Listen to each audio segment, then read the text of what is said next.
নমস্কার বন্ধুরা, শ্রাবণীর পাকঘরে সবাইকে স্বাগত জানাই। আশা করি তোমরা সবাই খুব ভালো আছো, আমিও ভালো আছি। আজকে আমার রেসিপি হিঙের পুরি। তার জন্য আমি এখানে 500 গ্রামের মতো ময়দা নিয়ে নিচ্ছি।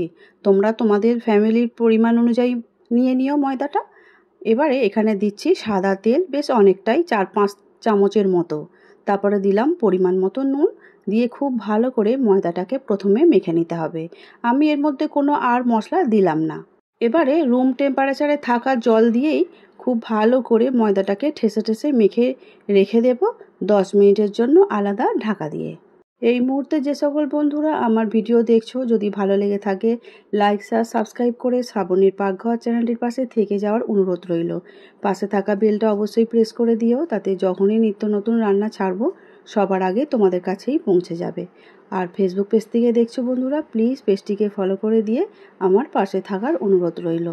পুরির জন্য আমাদের ময়দা মাখাটা একদম রেডি হয়ে গেছে। এবার একটু সাদা তেল মাখিয়ে রেখে দেব। এবারে কড়ার মধ্যে আমি আবার একটু সাদা তেল দিয়ে দিচ্ছি। পুরির জন্য যে পুরটা বানানো হবে সেই পুরটা এবারে রেডি করে নেব। এখানে 1 চামচ কালো জিরে দিলাম, আর 1 চামচের মতো দিয়ে দিচ্ছি হিং। যেহেতু হিঙের পুরি করব, তাহলে হিংটা একটু বেশি হলেই ভালো হয়। হিং দিয়ে কালো জিরের সঙ্গে একটু ভেজে নিচ্ছি, আর এমনিতেই গন্ধটা তো খুবই সুন্দর। এবারে এর মধ্যে দিয়ে দেব 2 কাপ ছাতু, ছোলার ছাতু আমি এখানে দিচ্ছি। খুব ভালো করে নাড়াচাড়া করে নিয়ে ভেজে নেব। তারপরে 1 চামচ ভাজা মশলা এখানে আমি দিলাম। ভাজা মশলা বলতে জিরে, ধনে আর শুকনো লঙ্কা আগে থেকে ভেজে গুঁড়ো করে রেখেছিলাম আমি, সেটা দিলাম। তার জন্য কিন্তু খুব ভালো লাগে গন্ধটা, আর একটু ঝাল ঝাল হয়। অল্প অল্প করে জল দিয়ে একটা সুন্দর এটাও ডো বানিয়ে নেব। যেহেতু পুর দেব, ছোট ছোট লেচি কেটে ময়দার মধ্যে ভরতে হবে, সেই জন্য সেই অনুযায়ী বানিয়ে নিতে হবে। একসঙ্গে অনেক বেশি জল দিলে হবে না, অল্প অল্প করে জল দিয়ে একটা ডো বানিয়ে নিতে হবে পুরের জন্য। পুরটা রেডি হয়ে গেছে, একটা প্লেটের মধ্যে নিয়েছি। এখানে একটু পরিমাণ মতো নুন আর চিনিটা দিয়ে নিচ্ছি। তোমরা চাইলে কড়ার মধ্যে যখন পুরটা বানানো হচ্ছিল ঠিক তখনও দিয়ে দিতে পারো, আমার সেই সময় দেওয়া হয়নি। তাই পুরটা ঠান্ডা হওয়ার পরে নুন চিনি দিয়ে খুব ভালো করে হাত দিয়ে মেখে নিচ্ছি। পুরির জন্য পুরো আবার রেডি হয়ে গেছে আমাদের। এবারে যে ময়দাটা মেখে রেখেছিলাম সেই ময়দা থেকে লুচির অনুযায়ী ছোট ছোট করে লেচি কেটে নেব আর পুরগুলো ভরে নেব। আমি যেমন করে হিঙের কচুরি বানাচ্ছি, তোমাদের যদি ভালো লেগে থাকে তবে তোমরাও আমার মতো করে পূজার সময় এইভাবেই কচুরি বানিয়ে নিতে পারো। তাতে বাড়ির লোক খেয়েও খুশি হবে, তুমিও খুশি হবে খাইয়ে। ছোট করে লেচি কেটে নিয়ে হাতের সাহায্যে গোল বাটির মতো করে নিতে হবে। তারপরে ছাতুর যে পুর বানিয়ে রেখেছিলাম সেখান থেকে অল্প করে নিয়ে গোল গোল করে বাটির মতো মুখটা ঘুরিয়ে সিল করে দিতে হবে। তারপরে যেমন রুটির লেচি হয় বা পরোটার লেচি হয়, সেইভাবে গোল করে লেচিগুলো পাকিয়ে নিতে হবে। একের পর এক এইভাবেই আমি ময়দা থেকে লেচি কেটে ছাতুর পুরটা ভরে নেব।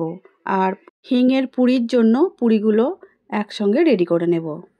একসঙ্গে পুরিগুলো ভরে নিলে কি হয়, কাজেও সুবিধা হয় তাড়াতাড়ি, তাহলে বেলতে সুবিধা হবে তোমার নিজেরই।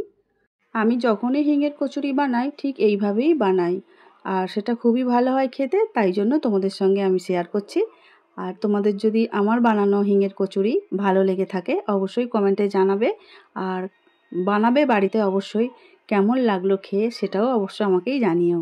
ব্যাস, আমার সমস্তগুলো রেডি করা হয়ে গেছে। এবারে দেখতেই পাচ্ছ সব পুরগুলো ভরা হয়ে গেছে কচুরির মধ্যে। এবারে কচুরিগুলো বেলে নিতে হবে। অল্প অল্প করে তেল দিয়েই আমি বেলছি। তোমাদের যদি তেলে বেলা অসুবিধা হয় তোমরা ময়দা দিয়ে বেলে নিতে পারো, তাতেও কোনো অসুবিধা নেই। লুচি বা পরোটা খাওয়ার জন্য তেলে বেলে নিলেই ভালো হয়, কারণ এটা তো আর রোজের খাওয়া হচ্ছে না, বছরের মধ্যে 1-2 বার খাওয়া, একটু ভালো করে খাওয়া, এই আর কি। সেই জন্য আমি তেল দিয়েই বেলছি, আর ভালো করে তেলেতেই ভেজে নিতে হবে। আমার কচুরি বেলাটা নিশ্চয়ই লক্ষ্য করেছো, আমি একটা দিকেই বেলে যাচ্ছি, আমি কিন্তু কচুরি একবারও উল্টাইনি। আর খুব একটা পাতলা করে বেলবে না, একটু মোটা করে বেলবে, কারণ যেহেতু পুর থাকবে ফেটে যেতে পারে।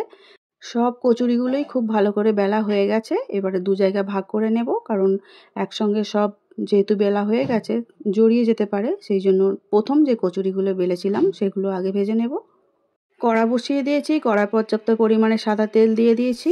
তেলটা একটু নাড়াচাড়া করার চারিদিকে লাগিয়ে নিলাম। তারপরে একটা করে কচুরি তেলের মধ্যে ছেড়ে দেব। তেলে দেবার পরে সঙ্গে সঙ্গে খুব বেশি নাড়াচাড়া না করলেই ভালো, আপনি কচুরি ফুলে তেলের ওপরে ভেসে উঠবে। এইভাবে দেখবে সমস্ত কচুরিগুলো ফুলে ফুলে উঠেছে। কোনো রকম খাবার সোডা বা কোনো কিছু দেওয়ার কোনো প্রয়োজন নেই, শুধু মেখে একটু 10-15 মিনিটের জন্য রেখে দিলেই ময়দাটা এইভাবে প্রত্যেকটা কচুরি সুন্দর করে ফুলে উঠবে। দেখেই নিচ্ছ কত সুন্দরভাবে কচুরিটা ফুলেছে। হ্যাঁ, এইভাবে প্রত্যেকটা কচুরি পরপর এবারে আমি ছাঁকতে শুরু করে দেব।